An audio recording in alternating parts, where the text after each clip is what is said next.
اسی لیے اللہ نے کہا لقد من اللہ علی المؤمنین اذ بعث فیہم رسولا، یہ اللہ کا مومنین پر احسان ہے کہ رسول ان میں آیا. یہ رسول کا احسان نہیں ہے کہ اس نے اللہ کا تعارف کروایا. ہاں یہاں بالکل الٹ بات ہو رہی ہوتی ہے. اب تو رسول والی بات بھی نکل گئی، اب تو یہ بابوں میں ہی آ کے الجھے ہوئے ہیں. کہتے ہیں بابوں نے تعارف کرایا اللہ رسول کا ہمیں. فجر 2، ظہر 4، عصر 4، 3 مغرب، 4 عشاء، باقی جتنی نمازیں ہیں ان کا نام ہی ہے نفل. اور حیران کن بات، عربی میں نفل کہتے ہیں فالتو کو. مال غنیمت کے لیے ہے انفال، جس کا نام ہی ہے فالتو اس کو یہ کہہ رہے ہیں اس کے بغیر نماز ہی نہیں ہوتی. یہ کہتے ہیں نہیں ہم سنتے کہہ رہے ہیں. جس سنت کا لفظ کسی حدیث میں موجود نہیں ہے. حدیث میں 2 ہی الفاظ ہے، فرض اور نفل. سنت فقہا کی ٹرم ہے کہ وہ نوافل جو نبی علیہ السلام نے ہمیشہ پڑھے ہم کہتے ہیں یہ سنت موقدہ ہے. یہ وہ فالتو ہے جو حضور شوق سے کیا کرتے تھے، فالتو ناٹ فرض. یہ وہ فالتو ہے جو حضور نے کبھی کیا کبھی نہیں کیا، غیر موقدہ ہے فالتو. نبی علیہ السلام کے زمانے سے زیادہ سخت وقت ہے ہم پر. نبی علیہ السلام جب مکے میں تھے آپ کے مخالفین کون تھے؟ کافر. کلیئر تھا نا یہ مسلمان ہی کافر. ہمارے مخالفین وہ ہیں جو ہمیں کافر سمجھتے ہیں اور خود کو زیادہ بڑا عاشق رسول اور مسلمان سمجھتے ہیں. مجھے بتائیں یہ زیادہ مشکل وقت ہے یا صحابہ پہ زیادہ مشکل وقت تھا؟ ان کے بڑے بڑے جو پادری بیٹھے ہوئے تھے وہ کہتے تھے یہ کل کا چھوکرا آ کے ہمیں بتائے گا. یعنی نبی علیہ السلام تو ان کے بچوں کی مانے دی تھے نا. عمر کے اعتبار سے دیکھا جائے جہاں 70-80 سال کے بابے بیٹھے ہوں وہاں ایک 40 سال کا بندہ اگر دعوت حق لانچ کرے، یا 50 سال آپ علیہ السلام جب یعنی مدینہ شریف میں گئے ہیں ہجرت کے وقت 52 ایئرس کے قریب ایج تھی. ایک میرا کلپ کاٹا جی چھوکرے کا لفظ استعمال کیا. یہ کوئی نیگیٹو ورڈ ہے؟ ہمارے سب کانٹیننٹ کے معاشرے کے اندر آپ پوچھ کے دیکھ لیں جو چھوٹی عمر کا جو ینگ بوائے ہے اس کو چھوکرا کہا جاتا ہے. یہ کوئی نیگیٹو ورڈ نہیں ہے. ذرا یہ لینگویج سنیں ان علماء کی، لینگویج سنیں. یہ انجینئر محمد علی مرزا ایک جاہل چھوکرا ہے. الفاظ دیکھیں، حالانکہ مجھ سے وہ 5-7 سال ہی بڑے ہوں گے، اس سے زیادہ بڑے نہیں، لیکن یہ الفاظ ذرا آپ دیکھیں کس طرح کی بازاری لینگویج استعمال کی ہے. انسانی تاریخ کا سب سے کامیاب ترین انسان، آج پلانٹ ارتھ پہ 6 ارب لوگ ان کو پیغمبر ہی نہیں مانتے. 2 ارب کرسچنز انہیں دجال کہتے ہیں، نعوذ باللہ.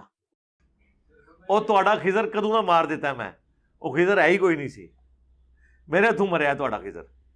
ٹھیک ہے نا، میں نے تو کتنے دلائل رکھے ہیں یار خدا کے لیے. خضر کو آپ نے مروا دیا میرے ہاتھوں. اب مجھے بتائیں اگر لوط علیہ السلام کو یہ پتا چل جائے کہ انجینئر صاحب کے سٹوڈنٹس 20 لاکھ سے زیادہ ہیں جو سبسکرائب کیے ہوئے ہیں، تو ان کے لیے قابل رشک بات ہوگی کہ نہیں؟ تو ہم بھی یہ بتائیں گے کہ ہمارا کمال نہیں ہے، یہ ختم نبوت کی برکت سے یہ امت توحید ہے. یہ جو ہماری دعوت کا اتنا بڑا قد کاٹ ہوا ہے، یقین کریں میں تو کئی بار اکیلے میں بیٹھ کے لا حول ولا قوت الا باللہ، میرا تو وظیفہ ہی ہے، آپ کو پتہ ہے اسماء اعظم میں سے میں لائف سٹوریز بھی دیکھ رہا ہوتا ہوں. تو یہ سب کچھ رسول اللہ کی ختم نبوت کی برکت ہے صلی اللہ علیہ وآلہ وسلم. ادروائز اگلے انبیاء اگر اس امت کا اتنے بڑے لیول کے اوپر توحید کو قبول کرنا دیکھیں تو وہ تو ان کی آنکھوں کو یقین نہیں آئے گا کہ یار یہ ہو سکتا ہے ایسے کہ اتنے بڑے پیمانے کے اوپر لوگ حق قبول کریں. نوح علیہ السلام کو کیسے یقین آئے گا؟ 950 سال میں صرف 78 بندے ایمان لے کر آئے. کیونکہ توحید کا مطلب ہی ہے کہ اللہ کے سوا کوئی پیغمبر، کوئی فرشتہ، کوئی بزرگ، کوئی بابا، شاہی کوئی نہیں. توحید کا تو مطلب ہی یہی ہے کہ کوئی انسان اپنا پیشاب بھی نہیں روک سکتا، خواہ وہ پیغمبر ہو یا ہم انسان ہو. دیکھیں دنیا میں صرف نبی علیہ السلام یا چند انبیاء ہیں جنہیں حکومتیں ملی ہیں، باقی تو سارے انبیاء جو ہیں وہ غلامی کی زندگی گزار کے گئے ہیں، کافروں کے انڈر. بنی اسرائیل کے بھی کئی پیغمبر، انہیں حکومتیں نہیں. قرآن میں اللہ کے بعد سب سے زیادہ نام جس کا ہے وہ شیطان ہے، کسی پیغمبر کا بھی نام نہیں 3 دفعہ آیا. ہاں سارے پیغمبروں کے نام جمع کریں نا، جتنی دفعہ ریپیٹ ہوئے ہیں اس سے زیادہ شیطان کا نام آیا ہوا ہے. تو آپ کو نکال سکتا ہے اس کو، حقیقت ہے ایک. یہ تو آپ نے صرف ایک جملے ہی بولے ہوئے نا جی. جب میری خواہش ہوتی ہے کہ میں اللہ سے باتیں کروں تو میں نماز پڑھ لیتا ہوں، جب یہ خواہش ہوتی ہے کہ اللہ مجھ سے باتیں کرے تو میں قرآن پڑھ لیتا ہوں. اللہ نے کتوں تہاڈے نال گلاں کرنی ہے, تسی پڑھ بھی لو تانوں پتہ ہی نہیں کیویں گلاں کردا ہے. وہ گلاں کر رہا ہے, وہ انج ہی ہے گل تہاڈے نال کہ اسے کوئی باہر سے بندہ کوئی فرینچ آ جائے اور فرینچ کے اندر بولنا شروع کر دے, بھاویں تانوں گالاں بھی کڈے نا تانوں پتہ نہیں لگنی انہیں کیا ہے.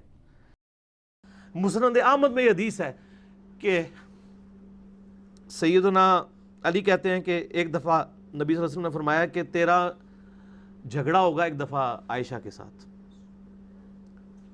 تو حضرت علی نے کہا میں بڑا ظالم ہوں گا یا رسول اللہ کہ میں آپ کی بیوی کے ساتھ جھگڑا کروں گا.